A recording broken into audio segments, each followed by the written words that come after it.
Well, I already felt like a failure because I grew up, as a minority, weirdly, in Africa and South Africa.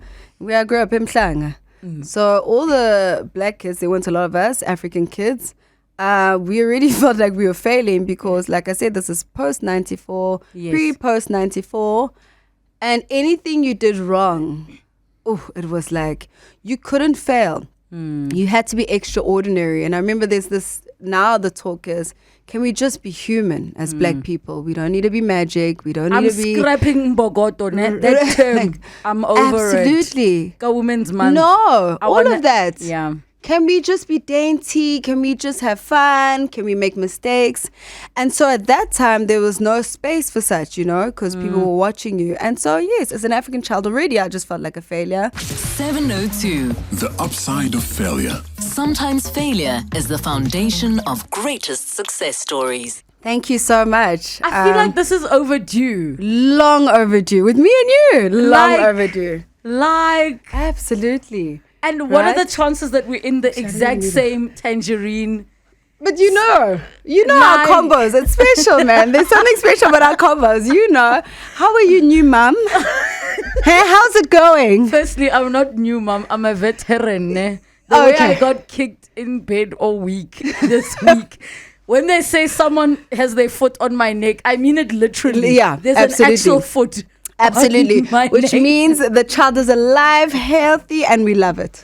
I'm so excited to have you here. Yes. Thank you for joining us. And thank you. I do believe in perfect timing. So anytime schedules get shifted, there's a specific reason. Absolutely. And we have so much to talk about. Too much. Too much. Okay. You are a child star. Yes. And child TV personality. Yes, but I say star, and I'll tell you why. Yes. I shared with all the listeners how I stumbled upon a box of old photographs, and I've just been in such a good mood since. But I didn't realize how much I was a pageant girl. But when I thought about our conversation this week, I was like, kinda, she was also, so all those swimwear round, Miss OK, Miss what, we were there. Miss OK. I was entering Miss OK. Yes. You remember OK? I was Miss SPCA. Oh, Put some respect on animals' names, okay? Thank you. And the reason I will always say child star, though, is because there's something that your parents must see in you to even think of putting you out there. Because now that I am a parent, you would never set your child up to fail intentionally, Absolutely. right? You're like, let me put them out there. But it's because of stuff like that a seed was planted that I can do what I do today. So I'm wondering, did it do that for you? That's a great question, yeah. Yeah, that you started out where you can't even remember how far back it was you were getting dressed up, taking pictures of, putting the cute little dress and being mpopi for the family. You were the mpopi, But what did it do for you? Yeah, I say that's a great question. First of all, it's going to make you laugh. I wouldn't say my parents were pushing me in that direction. It was more, my cousin. They were very skeptical. You have to understand, this is post-94. I'm an 88 kid. So everything is new. Yes. For black kids, right? Yes. And so my parents are very academic and, very much, they're more introverted to themselves. Yes. And I just came out of my mom's womb being like, ta-da! I'm a lot more than my grandmother. And so luckily I had an older cousin. He's late, shame. So I love him so much. Usbu Mngoma. And he used to enter me into these pageants as well. I mean, my mom would help get me dressed up, but she wasn't really about that. I never had stage parents. My mom wouldn't understand. And I think if anything, now that I'm a parent, I understand this is, the extramurals. You know how taxing that is. Listen. And now I get it. Listen. So ours for today was the bake sale, né? Yes. It was the cake sale. And then I remembered this morning because there was load shedding yesterday. And then, and I said to the teacher, because he's 2. So you either can give them 5 rand or 10 rand and then they have to sell. Yes. So I said, what are the options? I'm not going to be baked. I'm going to have to wake up at 4 to bake. Absolutely. So we had lollipop. I sent him with lollipops. There you go. And I saw though, when I dropped him off, the little girls had all their flowers for spring day, and I had that failed mom feeling of like, was I supposed to dress him in flowers? And I know that feeling. And then you're like, oh, when someone's like, there's always a mom who's on it. She's like, no, don't worry. And you're like, oh, thank goodness. He's in some like Chicago Bulls sweat and jeans, and I was like, was I supposed to find flowers? But you're right. And now I get it, like I feel sorry for my mom because I'm typically ADHD where I was doing 1,000 things to stimulate myself and find the dopamine. And again, this is post 94. So all of this stuff is new. This Miss OKs, Miss SPCA, Miss what. And also I think for my parents, more importantly, it was more important to nurture and build a character. The pageant stuff, I don't think they were fans of it, to be honest. It was just something I could do. I was a very confident kid. Yes. They used to call him Maqinas. I'm so glad they don't do that anymore. Also, because that was my ADHD. Okay. It was like, that's where the hyper part was coming. Yes. And so I loved entertaining people. And so I was lucky enough to be afforded those opportunities. And then, wow, okay, to win was really cool. Yes. And it was a great platform to build my self-esteem. I also feel like being a parent, and you get this, it's imperative for all of us parents to allow our kids to be what they want to be and follow their journey. Because even in the pageant space, you had two kinds of parents. Parents were like, hey, look, my child loves this thing.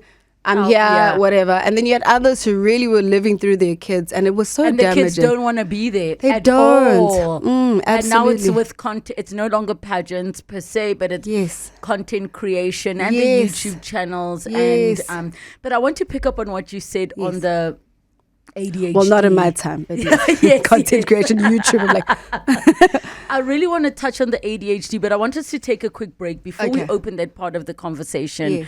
Because being an adult dealing with ADHD versus being a parent having a child with ADHD and understanding what we do now is a completely different experience. So we're going to take a quick break. Nandi Madida. Hey, give Mrs. Give Mrs. A Mrs. Magic. She's a Mrs. Grammy. Wait, now we're going to take a quick break. 16 minutes after 2 o'clock, it is the upside of failure. We are in conversation with Nandi Madida, and I'm so excited. We were just saying off air, and of course, all of you can join our conversation. 011 883 0702 and the WhatsApp line 072 702 1702. I met your husband before you did. No. And I said that. I was like, you've known my husband longer than I have. And that's a real thing. And you know how much he loves you. Like, I remember, in fact, I feel like you're one of the few people, like industry people that I knew and that he like introduced me, because it was Clash of the Choirs, wasn't it? Was it Clash of Choirs or no? It was the other show on SABC. It's the sing off, the a cappella show. There you go. So for those who don't know, her husband is Zakes Bantwini. Yes. Yeah. For those that don't know, and I've been such a fan of Zakes. From hearing his music to then getting to work with him and then realizing, oh, this man is proper musical, not just like he makes beats or anything, to then, moving to Sony, doing A&R, and his career has just evolved so much.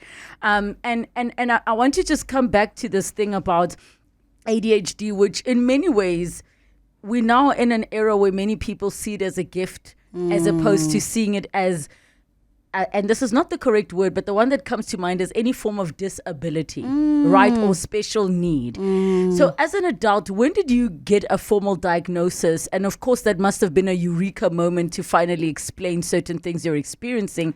Absolutely. And how was that versus dealing with a child that's on the spectrum? Again, so empowering. And for me, luckily, this is the beautiful part about having kids.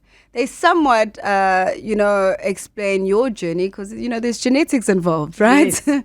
And so I was fortunate enough through my kids, thought, oh, wow, this is what it means to be neurodivergent. Yes. In a neurodiverse, beautiful world. And so I went to get my formal diagnosis because all the different things, there's something called occupational therapy, OT. And so they do different things. And then you start saying, oh, I remember I used to go for writing, lessons for kind of my fine motor or this. Oh, yeah, my attention, inattentive, ADHD, would wonder, daydream, always creative. And so you start learning that, well, maybe let me check something here. And I remember unfortunately, the teachers back then, they didn't have information. So they would child was pick up just stuff. naughty. Yeah, I was very sensory. In my Yes. case, I was more inattentive. So I wasn't the naughty type. It's the daydreamer. But a big thing for me was eating. So I was very sensory. I couldn't eat certain textures until a certain age. And it's funny, now I eat everything. Was it also, by any chance, did that also involve when you're a baby, grass? Because grass is such a big I know picture some for babies. I love those my videos. son is that baby that did the legs. I love those videos. And I'm assuming so as well. Yeah. Yes. I mean, those are sensory, complications. And so I was the child where it was more about food. And of course, I wasted a lot of my mom and dad's food. And it's just interesting to know that, wow, you get the answers for yourself and you feel empowered. But we so fortunate as parents of this era where we can actually be empowered to assist and really help our kids feel better, do better, know better, and also just know it's a superpower. And that's both neurodiverse or neurodivergent kids and neurotypical. You all have your superpowers.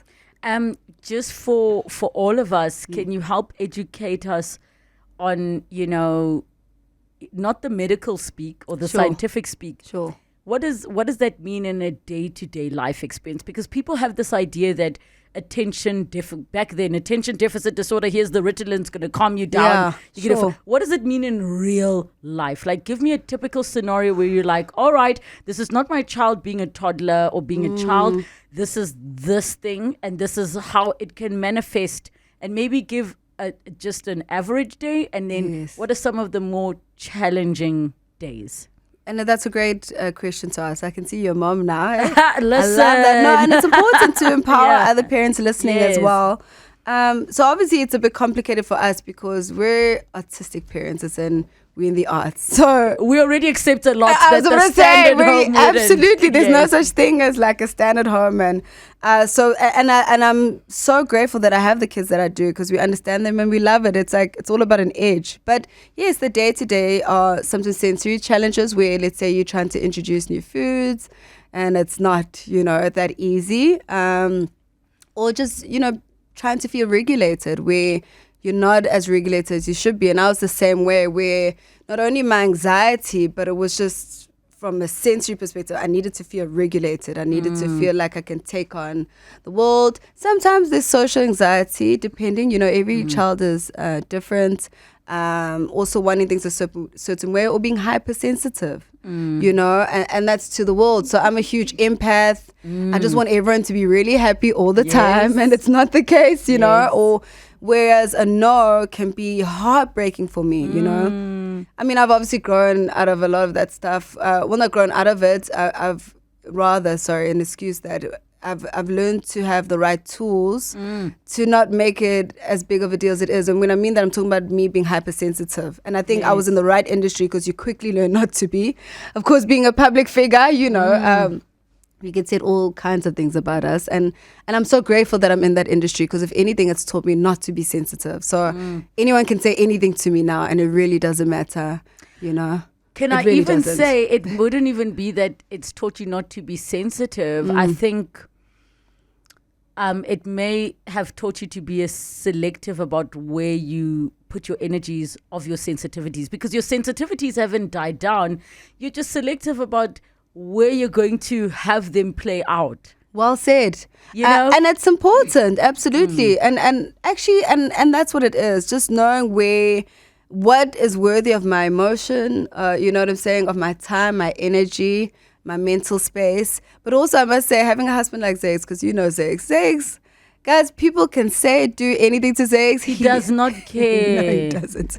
And you think he cares because you look through the eyes of your own human experience. Yes. There are some people who have, and men do it a lot better than women do. Yeah. Where they genuinely do not care. No, he just genuinely, and I don't know if it's like where he grew up that made him that way, you know what I'm saying, where he knows what to prioritize as serious and not, and just talk. But either way, he's helped me a lot to just navigate the world, as well as my parents as well. Look, it's good to be in tune with your feelings, but just to know what doesn't need an exaggeration of that, or how to then regulate yourself and, find your peace and your calm. Does having a sister that is a doctor help in any way. I mean, for me, information helps me deal with anything that's overwhelming a lot better. Just understanding where it comes from and not personalizing it so much. And that also applies to the comments. I mean, for us that are on radio every day, it's an everyday thing. And sometimes it's a hard day where you're like, what do you mean my laugh is ugly? And I love your laugh. No one ever say that to me, please. It's my favorite thing. I love your laugh. But like, how, you're right. does that Even help now I'm you? laughing. Does it help you having a medical doctor as a sister who can also just be like, yes, try banana because it has potassium, whatever. Yes. Does it help?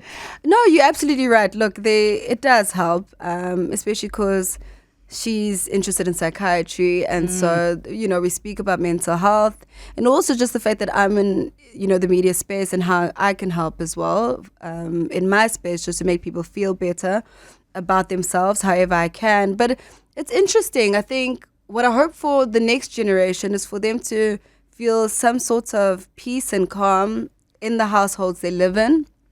Not perfection, but that they can make mistakes, they can be themselves, and also just to thrive the way they want to and the way they can. Of course, boundaries are important, so that's where discipline comes in.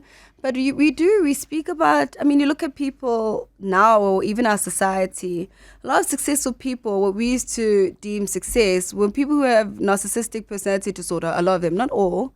And so for narcissists, it's very easy to be successful. And now we almost rebranding or renaming what success looks like. It's not you being the so-called imaginary number one. It's actually you being a good human being, because you can have the mansion, you can have the awards, and if you're not a good human being, it means nothing, So even that, there's a shift happening with the younger generation where they're not really impressed with, all the ratata and razzmatazz and all of that glitter. They're saying, well, are you a good human being? Or how did you leave me feeling when I interacted with you, when I experienced you? And I think even just on that, it comes back to the parenting where I'm like, I just want to raise a well-rounded little human being who has a good soul. We're not sitting being like, he must be a medical doctor. No. We're just like, be a good little human being, and everything else will just fall into place. Can I tell you my son came back last term with the kindness award. I was like, oh that's what it's about, guys. How sweet. I was like, oh, my boy. And even hearing about my daughter, she's so sweet. That's all you want, And yes, for them to have boundaries, because that's important as well. Unfortunately, the world can be very dark at times, but not to lose your essence. It's like someone like yourself. You've been in this industry. Yeah. And also just your trajectory is amazing that every year, hey girl, you come through. Hey, executive producing, huh? Hey, shows that trend, we're still changing numbers, eh? We see you. Small things. Times are changing. Yeah. Television host, radio host, executive producer. We see you. And it's just beautiful, but you haven't lost your essence. I don't feel like, I don't know if I can say hello to her. I don't know if, and that for me is the biggest one. Because the stuff, I also feel like in most people's careers, once you get to a certain level, you're going to get success somehow, Yes. But it's more about you now enjoying it. Are you a great human being? And that's when the ride gets so interesting and fun, Are you feeling yet like, because the idea of success for many people is like, okay, she's so big here now, it has to be Hollywood next, being an actress, being a host. And I remember New York Afro-punk. Yes, hello, we spoke in that Brooklyn, in Brooklyn.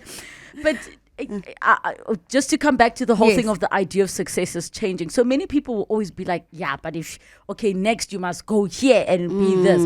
Has that also changed for you? As in, you've done Black is King. You were in a scene with Beyonce.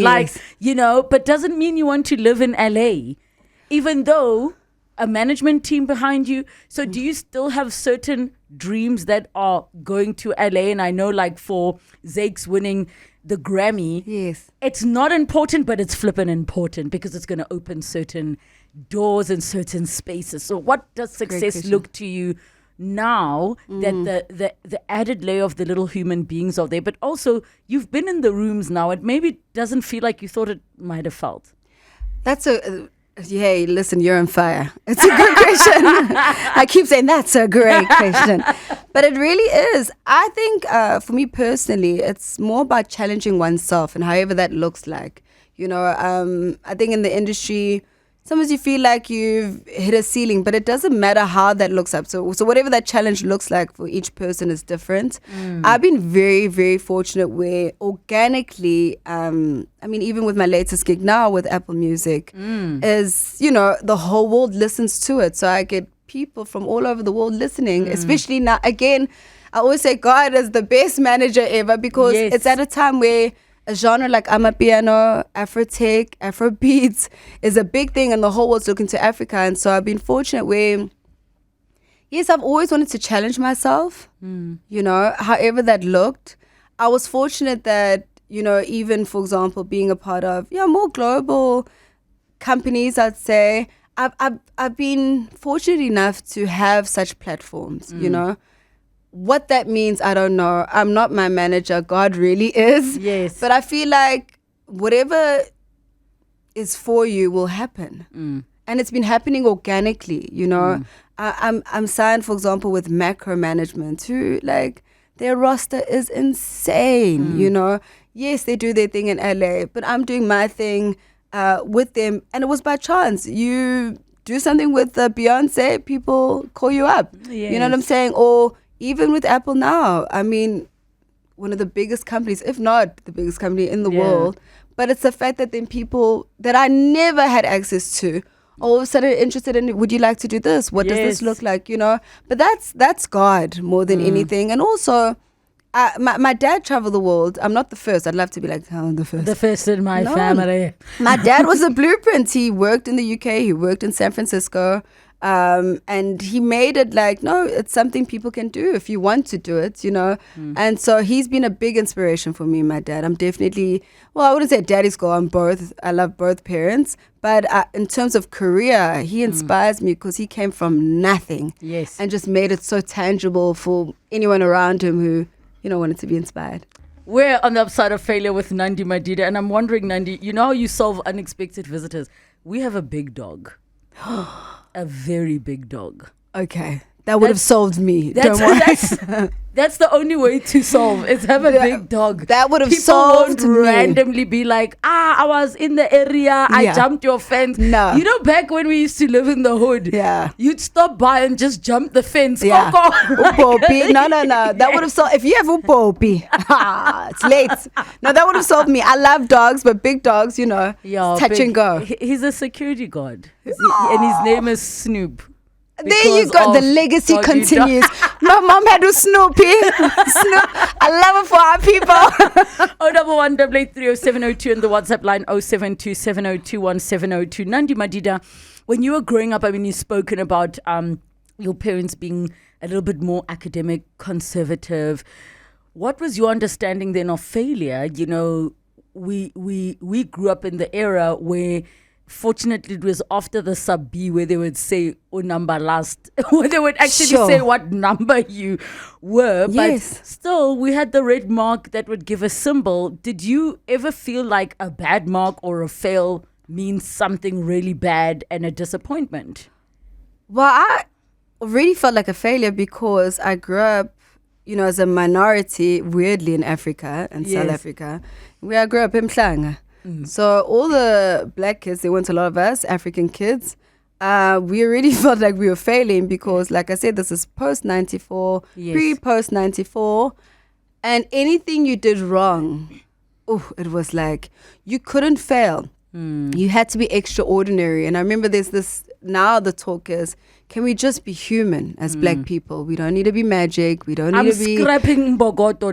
That term, I'm over it. Absolutely. A women's month. No, all of that. Yeah. Can we just be dainty? Can we just have fun? Can we make mistakes? And so at that time, there was no space for such, because people were watching you. And so, yes, as an African child already, I just felt like a failure. Then you put a little spice of ADHD. So sometimes in class, you're here. And it was not diagnosed at the time. Yes, absolutely. Yes. And then sometimes you're super smart, because remember that's when you're hyper focused, you know.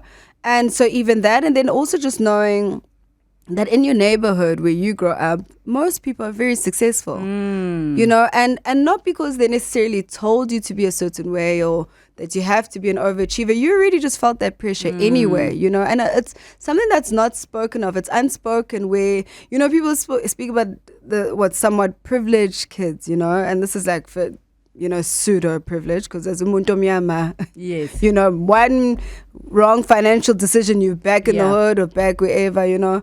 And people speak about, don't speak enough, sorry, there's an unspoken, I'd say almost like language or something, I know for a lot of us who were pseudo-privileged kids, where you really felt that you had to do more, you know, because the standard was success. Or that's at least what you thought, what people pictured success and what society does. But what you didn't understand is later on what success really looks like is you being happy and content and not having to show up all the time, you know. So yes, there was that pressure. I was luckier though, I don't know lie. I didn't have parents who were that hard on me. So for me, it's more that I was influenced by everyone around me. We're like, damn, that's cool. Damn, let me also do my best, you know. But I felt more from a racial perspective that as a black person, like I couldn't mess it up for our people. And you read, and so books like Coconuts or whatever, it was like you were being seen now, you know, because people think that, wow, but you know, you've got this and that and whatever the case is. The amount of racism we experience, it's the reason I've got natural hair, and by still the way. continue, because this is what people don't know is, you know, I went to a private school. I had certain privileges in context to where I am from. Yes. But again, when you speak about what success means, for some black and brown children and minority group children, your family, your entire family's livelihood is dependent on your success, versus you just being able to be brilliant for the sake of being brilliant. And if you decide you want to ride horses, mom and dad can buy you a horse that you can practice on, and you'll be good at it and represent the province at this. So there is, and I still experience it even now today. And you say it's unspoken, but it's still very much felt. And the reason we can't speak about it is because it is very difficult to articulate sitting in meetings when you're like, I literally just said the same thing, but because it came out of his mouth, like I literally just said the same thing, but you didn't hear me. Yes. So and you're right. And you seeing it all around the world where, like you say, black and brown kids are coming up and saying, well, these were our struggles, you know. And when you are a minority, it's something else. And that's why I always say, you know, people's journeys are different. My natural hair was a lot deeper. It was because I read a Steve Biko and was like, I need to somehow be able to love myself for being a black African person, because everything was nitpick. Oh, you've got, for example, I had a very big derriere. And so whenever I did ballet, you always had to tuck in, you know, and you were thinking, well, I can't tuck this in. This is how I'm born. Serapaki is in my genetics. Sarah Bubman is who I am. You know, our Khoisan lineage, that's who we are, you know. Or a certain way that you speak or call yourself, or if back then it was like if you did Zulu songs or chants or whatever, it was like, I hope you guys aren't swearing at us, just ridiculous things. Or if someone was wearing something more traditional or whatever the case may be, that it was always shunned or seen as evil. And so we went through a lot of emotional abuse in that somewhat privileged, you know, setup. And you saw it with, you know, young ladies with their hair. It's still a tackle. It's still a thing, you know. And I used to always see the principal to say, can we change this? Can we change that? And so the reason why I made a conscious decision to go natural is for that, because I knew so many young, beautiful ladies of color just needed to feel good in their skin. Yes, they can play around with their hair. That's beautiful. But it's like, it's just, it's imperative. It really is that you feel good in your skin. There's still issues of colorism. I mean, we have the most curvaceous woman. It's so yummy. I love it, you know? Yeah. And for women to feel good. I mean, I remember a lot of young black women feeling like, oh my gosh, I've got all these curves. And couldn't be themselves, wouldn't partake in certain sports, you know? So, yeah. And I think I mean, we could literally talk about this for hours. Absolutely. And I think the thing that people don't realize, and maybe, yourselves and Zakes are in a position, you can be Beyonce and be that picture perfect, acceptable version of what a palatable black person should be. And even with her $1 billion will still not be good enough to be in certain rooms. You can be Jay-Z and I think that's the difficulty where people are, but on 702, what do you mean? Like it's subtle, but it is loud and it is felt. And I'm so proud that you speak so openly about that because the layers of privilege are many. Your skin tone. There was paper bagged. We can go on for hours. We can go on for hours. 011-883-0702, the WhatsApp line 072-702-1702. I see your calls. I see your WhatsApp messages coming through. We're still with Nandi Madida. 702. The upside of failure. Proof that a setback can lead to a step forward. 10 minutes to 3 o'clock, we take your calls 011-883-0702 and the WhatsApp line 072-702-1702. We are with Nandi Madida and we go to the first caller. We have Mpozwa. Hi, Relebogile. Ligai. Thank you so much for such an important topic. Yes. Last year around June, I called you. When you have all these topics, I always listen with attention because I'm raising my brother's daughter, who I've been raising since she was 4 years old. She's now 15. I remember the lady that you had, was talking about children who are stubborn, children who doesn't like to listen to instruction and all that.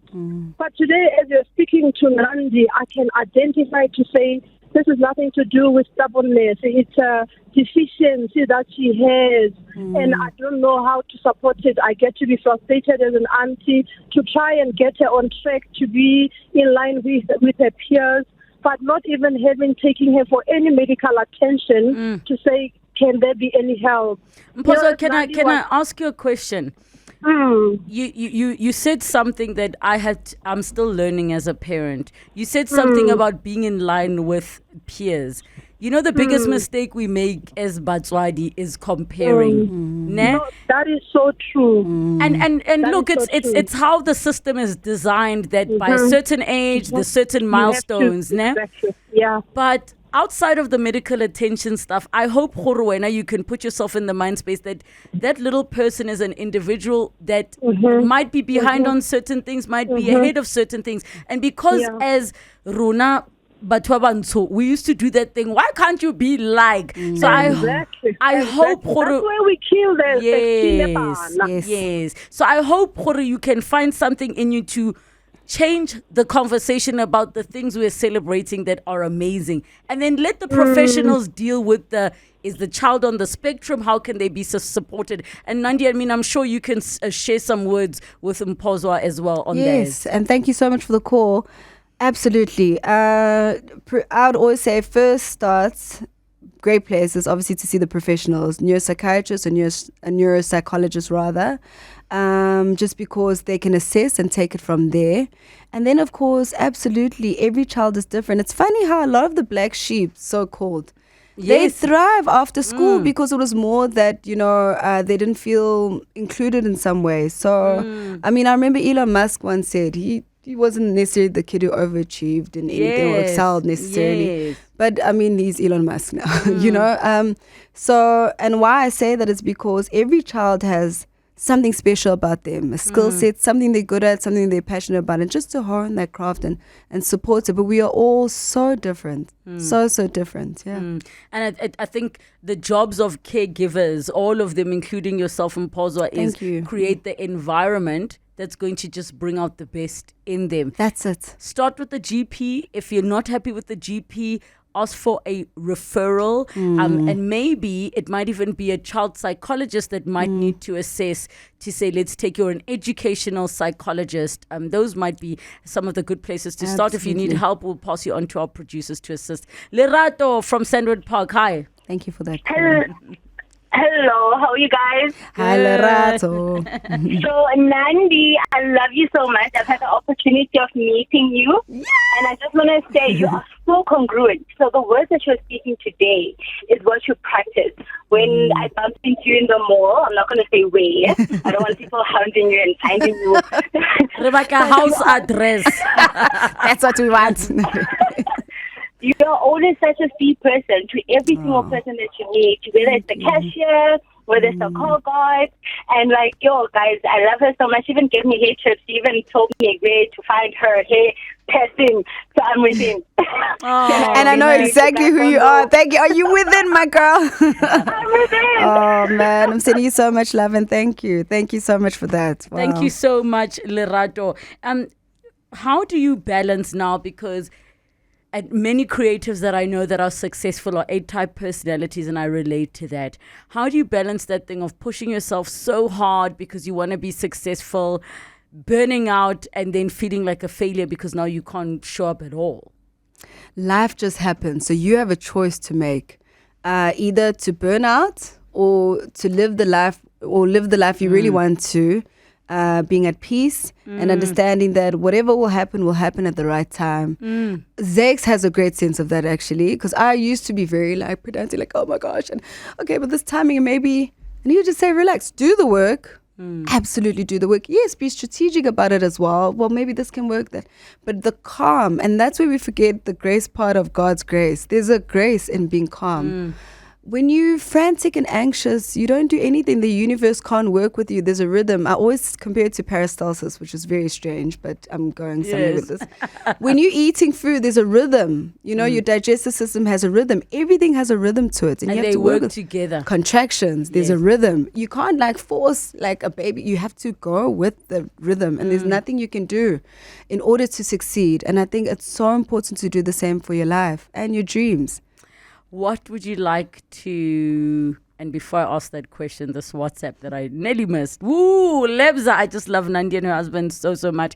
She must stay as humble as she is. What would you like to share that you have learned about failure? Like in this very moment, what have you learned about failure that you'd like to share? Not only does it shape you, but it makes you understand who you are. And I mean that truly. Like, I had at some point, even at school, I was the overachiever. I was that kid, you know. And I was very afraid of failure. And I tried to control everything. And there's nothing that will teach you success than motherhood and the real definition. It's the little things. It's my daughter going to whatever therapy she needs, or my son, or whatever the case is, you know, and them learning something new, doing something new, learning a new skill, you know. It's me knowing that Zakes and I can have a conversation without like, oh, but you always forget. Yes. You know, like, we're just like, hi, my lover. Oh, did you enjoy LA? Oh, that's great. Okay. You know, like, that's success. It's really, I mean, you know the saying. It's the small things, but also it's just important to understand that this world, unfortunately, has been made to make us all feel like failures. It works for a system, you know. And if you subscribe to that and don't understand it's intentional, the system, you know, to make us all sheep and to work until we literally have nothing else to show in terms of our lives, we have one life. So let me ask you the hardest question you will ever be asked in your whole career. Which are you more proud of, the Kindness Award or the Grammy Award? No, that's easy. The Kindness Award, guys. No, that actually was too easy. She's a mom. Yeah, you get it. You're like, I'll take that Grammy and use it to hold the toilet door open. But the Kindness Actually, Award. But Kindness Award. I mean, listen, we could do this forever. We really could. Thank you for coming through. Thank you. And thank you just for continuing to speak for the many parents that are still navigating parenting a child with neurodivergence and a child on the spectrum, but also for you speaking openly for yourself. There are many adults walking around still not diagnosed, still feeling like, I don't want to go to the doctor because if I get the diagnosis, what does this mean for my work? You are living it. You are doing it. You make me so proud, and I'm so honored to know you. Oh, thank you, my friend. And there's a list of us. Trevor Noah is open about being ADHD. Jim Carrey has. Yes. I mean, we belong. There's a whole tribe of us in this industry. Thank you so much. And I truly love you, and I'm proud of you. Nandi Madida on the Upside of Failure. 702. The upside of failure. Sometimes failure is the foundation of greatest success stories.